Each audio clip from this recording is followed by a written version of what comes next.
to test the system. Let's be frank. How many times your mobile froze while you're testing it, while you're working with it? That's a lot. The point is that this happens due to a small software bug or a problem in the programming of the mobile that causes it to stop working. What in hardware, this is much more sensitive, because in hardware we cannot change or we cannot correct this bug once it happens.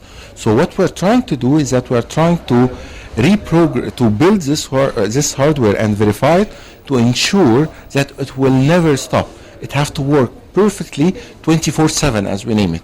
To do this, is that we have a set of inputs that any input you can give to the mobile, we have to test it selling this mobile to make sure that this mobile can never stop. Actually, until now, our mobiles got bugs. This happens because we have a lot of software that run on it which is not verified. What we do is that our verification system works in all critical systems like banks, planes, even cars, like the brakes of the cars and so on, are verified to ensure that the system will never stop. It will work 100% right. Doctor, you're also supervising a lot of projects. So would you tell us about the latest innovation you're supervising? Actually, yes, I'm supervising a lot of projects, usually 20 or 25 a year. By now I'm supervising around 200 projects. What we're doing this year is related to Smart Campus. What we're trying to do is that we're trying to move our campus from a university campus to a smart campus, where each student know his location and how he reach any place by something called indoor localization. We should have much more innovation things in the campus to make it more smart, starting from sharing audio between student mobiles, between different location and different directions in the things, a smart parking for the campus, a smart transport system inside the university, so that you know exactly when the university bus will arrive in front of your home, so you don't have to wait for it. So what we're trying to do is that we're trying to move our whole university campus using IoT or Internet of Things technology to a new smart place.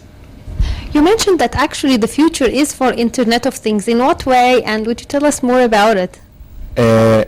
Actually, the Internet of Things is becoming the new revolution, the new technology revolution. The Internet of Things is a small embedded system that can talk. What we're trying to do is that we can make things speak. We can have a voice for everything.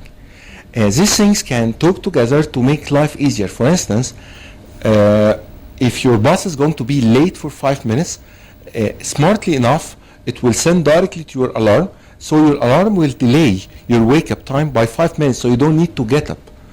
Doing this all over the globe and all over the city will change the whole technology of the city to a smarter technology that giving us the edge to perform tasks better with cheaper prices and in less time. This will have a global economical impact. Some people they're saying that this will be more than this will cross the $20 trillion business by 2020, and it will be a huge amount of research and amount of jobs of jobs for our students or our professionals to work in. It's a huge technology that is changing the face of the world. Actually, the idea of IoT is to instead of having the internet talking from one person to another, it's to get things talking from one thing to another, and things never stop. It will work 24/7, as I said, to make sure that everything around us serves us in a better way.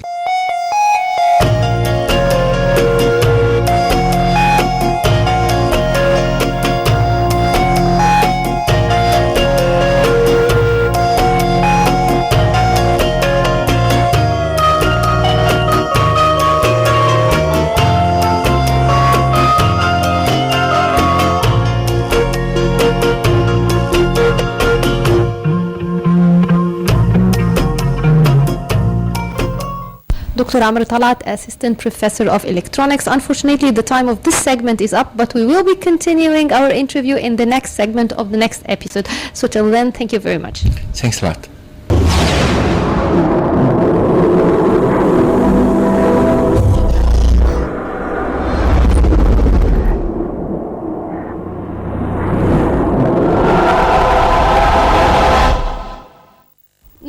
time for the Eye of Horus. It's time to head to the area of Coptic Cairo to look into the churches of St. Sergius and Bacchus and the Hanging Church.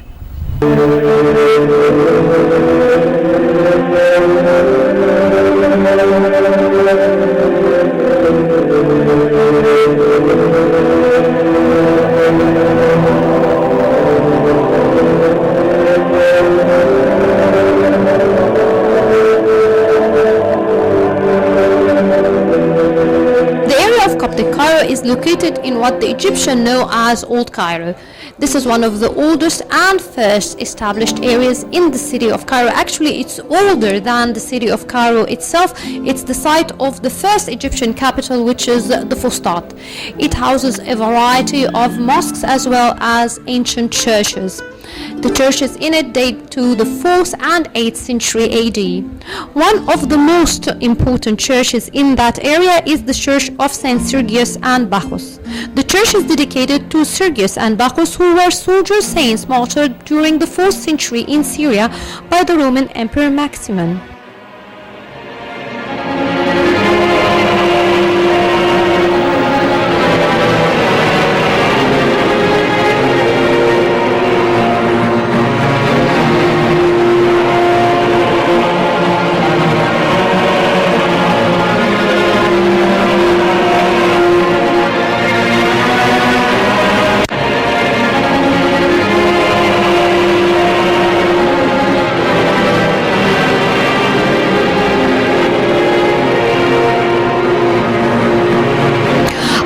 Important feature is the feature of the Holy Virgin or the Hanging Church.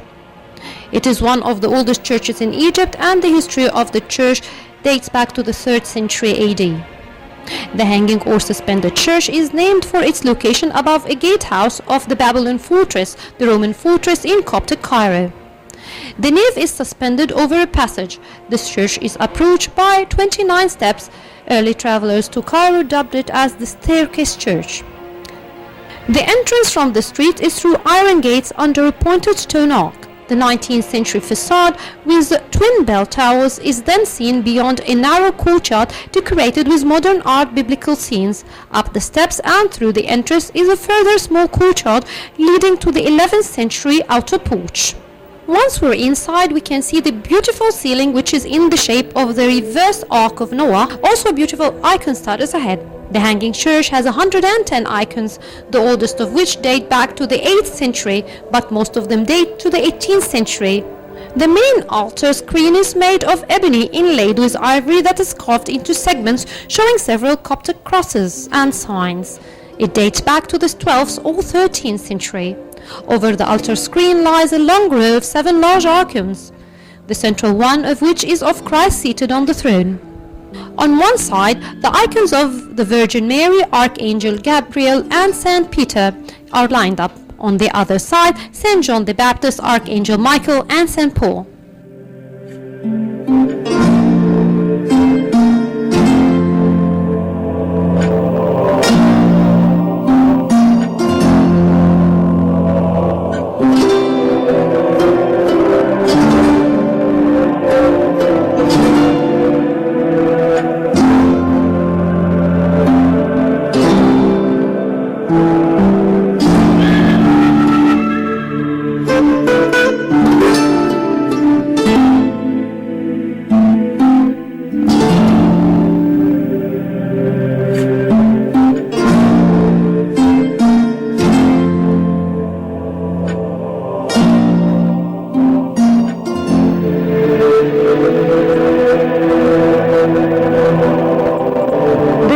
St. Barbara originally dated to the 4th century AD, but the church was rebuilt many times.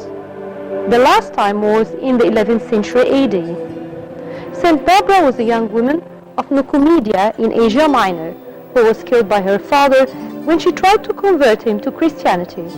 Her church had originally been dedicated to St. Sirius and John, Abu Qir and Yohanna in Arabic, and may date to as early as the 4th century. Abu Qir came from the city of Damanhur in the Delta. According to legend, he and his brother agreed with 2 priests, one of whom was Yohanna, to go to the governor of the province and confess to having embraced Christianity. The governor commanded that they be shot with arrows, burned in a furnace, bound to the tails of horses, and dragged to a neighboring city. All this was done, but the saintly men suffered no harm. At last, they were beheaded by sword outside the city of Damanhur. After their martyrdom, some holy men came and built a church over the body of Abu Qir. The bodies of the other three saints were buried in Damanhur.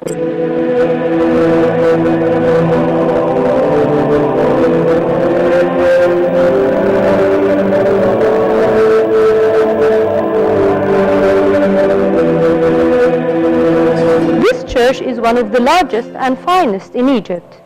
It has the usual divisions of narthex, nave, and side aisles, and 3 apses or sanctuaries. The original sanctuary screen is in the Coptic Museum. The one now in the church dates to the